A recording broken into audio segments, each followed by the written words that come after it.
अस्सलामुअलैकुम, welcome back. क्या हाल है? अल्हम्दुलिल्लाह मैं भी ठीक हूँ।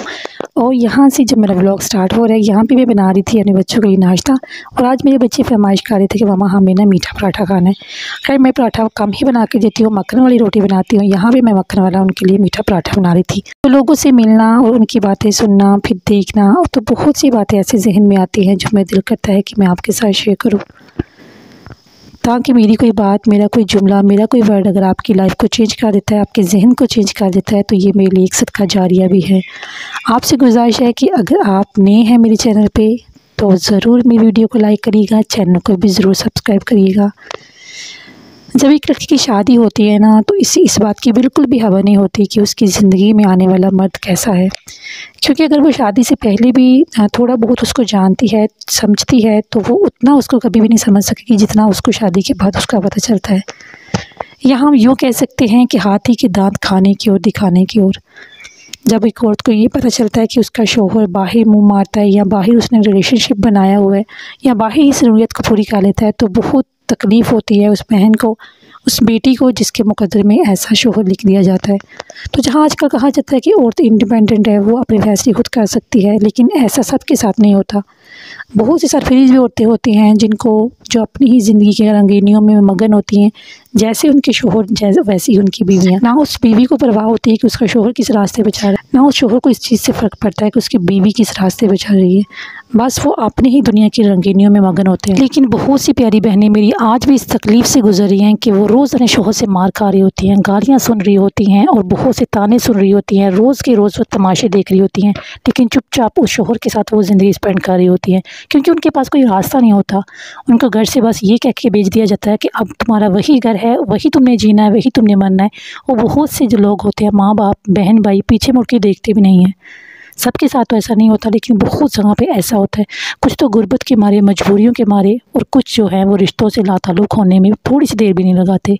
मेरी तमाम उन लोगों से गुजारिश है कि अपने प्लीज़ अपनी बहनों को, अपनी बेटियों को पीछे मुड़ के देखा करें कि वो किस हाल में है।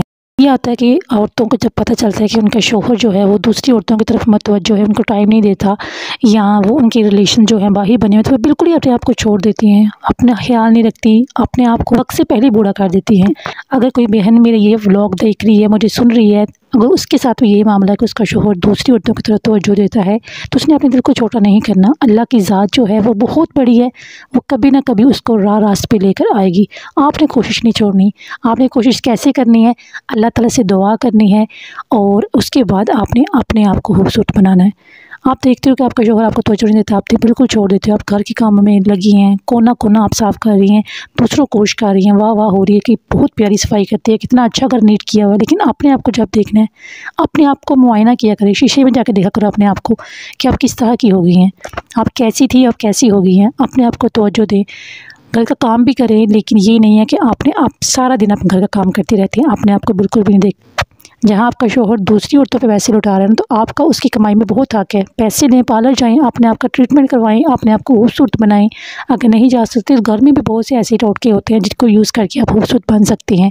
अपनी स्किन की केयर करें, अपने बालों की केयर करें, अपने ड्रेसिंग का खास ख्याल रखें। बच्चों को खूबसूरत बना के स्कूल भेज देती हो, अपने शौहर को प्यारा बनाकर आप काम पे भेज देती हो, खुद आप मासी बन के सारा घर का काम करती रहती हैं।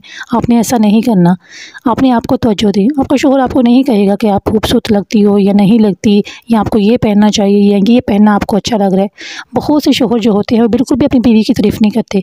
बहुत ज़्यादा शौहर जो ऐसे होते हैं जो अपनी बीवी की तारीफ़ नहीं करते। एक ज़ात है ऐसी जो आप पे गौर करती है, आपको देख सच्चाई से बताती है कि आप कैसी हो। वो है आपकी माँ। जब आपको देखती है ना, तो वो आपके चेहरे की तरफ देख के आपको समझ जाती है कि आप किस हाल से गुजरी हो, आप कैसी हो, वही आपको जानती है, उसके अलावा नहीं। और एक दूसरी ज़ात है, वो अल्लाह की ज़ात, जो सबसे बड़ी है, जिसने आपको प्यारा बना के इस दुनिया में भेजा। वो चाहता है कि आप खूबसूरत लगें, प्यारी लगें, अपने आप को संवारें, और आपने अपने आप को टाइम देना है। एक न एक दिन आपका शौहर आपकी तरफ मुड़ के आएगा, ज़रूर आएगा। अपने आप को अच्छा बना के रखें। आप अच्छे कपड़े पहने, साफ़ सुथरे कपड़े पहने, अपने घर को भी टाइम दें, अपने बच्चों को टाइम दें, शौहर को भी टाइम दें। अपने जो फ़र्ज़ हैं वो उसको ईमानदारी के साथ निभाएं, तो इंशाअल्लाह ताला आपकी ज़िंदगी में बहार आएगी। आपका शौहर भी दूसरी औरतों को छोड़ के आपकी तरफ मुतवज्जो होगा। क्योंकि अट्रैक्शन जो होती है ना, शौहर को दूसरी औरतों से जो मिलती है, जब उसको घर से मिलेगी तो वो औरतों को छोड़ देगा। और दूसरी है आपकी दुआ। जब बीवी अपने शौहर के लिए दुआ करती है, अल्लाह ताला उसकी दुआ को ज़रूर कबूल करता है। और अपने शौहर से ज़रूर बात करें इस सिलसिले में कि आप इस चीज़ को बियर नहीं कर सकती। आप उनसे कितनी मोहब्बत करती हैं इसका ज़रूर इजहार करें। कुछ औरतें होती हैं जो बिल्कुल भी अपने शौहर से मोहब्बत का इजहार नहीं करती, उनकी ज़िंदगी में वो क्या है, वो कैसा फ़ील करती हैं उनको लेके, वो बिल्कुल भी उसको नहीं बताती। वो ये कहती हैं कि जब हमारा शौहर इस बात को नहीं बताता तो हम क्यों बताएं, लेकिन अपने शौहर को बताएं कि वो आपके लिए क्या है। सपोज़ आपके दिल में उसकी मोहब्बत नहीं है, आप उसको नहीं पता कि उसके अफेयर्स का आपको पता है, लेकिन आपके दिल में उसकी नफ़रत होती है, अफसोस होता है, तकलीफ़ होती है, उसको ये नहीं बताती कि उसके अफेयर्स का आपको पता है। आप नहीं बताती तो उसको बताएं कि आप इस चीज़ को बियर नहीं कर सकती। आप नहीं बियर कर सकती कि आपकी ज़ात के अलावा कोई और उसके दिल में हो। इस चीज़ का उसको रियलाइज़ करें, इससे बहुत फ़र्क पड़ता है। जब शौहर को पता चलता है उसकी बीवी उससे मोहब्बत करती है तो वो ज़रूर इस चीज़ से बाज आ जाएगा। थोड़ी सी कोशिश तो करके देखें, इंशाल्लाह ताला आपके मामला दुरुस्त होंगे। ज़रूरी नहीं कि आप कम सूरत है तो आपका शौहर इसलिए आपको तवज्जो नहीं देता। बहुत सी खूबसूरत, बहुत सी पढ़ी लिखी, नाज नखरों से पली हुई बेटियां जो होती हैं ऐसे शौहर की बीवी बन जाती हैं जो उनको तवज्जो नहीं देते, जो उनको इज़्ज़त नहीं करते, जो उनकी कदर नहीं करते और वाही मुँह मारते हैं। ये सारे फैसले अल्लाह ताला की ज़ात और किस्मत की बात होती है। मैंने अपने इर्द गिर्द देखा है कि बहुत कम सूरत औरतें, उनके शौहर हैंडसम भी होते हैं लेकिन उनको इतनी तवज्जो दे रहे होते हैं, इतनी इज़्ज़त दे रहे होते हैं, इतना प्यार दे रहे होते हैं। बहुत कम सूरत औरतें भी अपने शौहर के दिलों पर राज करती हैं और बहुत खूबसूरत औरतें भी अपने शौहर के दिल के करीब भी नहीं होती। ये सारी बात आ जाती है किस्मत की, मुकद्दर की। लेकिन आपने दिल नहीं छोड़ना, आपने अल्लाह ताला की ज़ात पे भरोसा रखना है, उससे दुआएं करनी है, उसके बाद अपने आप पे तवज्जो देनी है। आप घर के कोने कोने को चमकाने के पीछे लगे हैं लेकिन अपने आप को आप बिल्कुल भी तवज्जो नहीं देती। अपने आप को तवज्जो दें, अपने लिए। छोड़ दें कि आपका शौहर आपको नहीं तवज्जो देता तो अपने बनना संवरना नहीं है, अपनी ज़ात के लिए बने। जैसे हम कोई चीज़ बाज़ार से लेके आते हैं, उसकी कितनी केयर करते हैं, कितना उसको सजा के रखते हैं कि ये हमने परचेज़ की हुई है। इस तरह अल्लाह की ज़ात की तहलीक है। आप अपने आप को संवार के रखें, प्यारा बना के रखें। कोई भी आपको सजा हुआ, प्यारा हुआ देखना नहीं चाहता।